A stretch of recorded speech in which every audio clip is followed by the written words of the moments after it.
¿no? Sí. Bueno, chavales, ahí tenemos Pico Valdoria, ahí. Y aquello que está por ahí, Valdoria, Peña Galicia Norte y Peña Galicia Sur. Y aquí atrás que se ve ahí, el Jordas de la compañía, tío. Bueno, por ahí.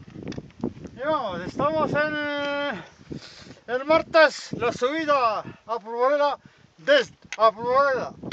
desde Matallena hasta aquí. Vaya qué vista, Cármenes por ahí, por la zona de Peñauviña, Biosfera por ahí, Fontanián, Altico, Margones, Pico de la Muesca, está todo por ahí. Es que con el frío no puedo ni hablar, tío, no puedo ni hablar, oye.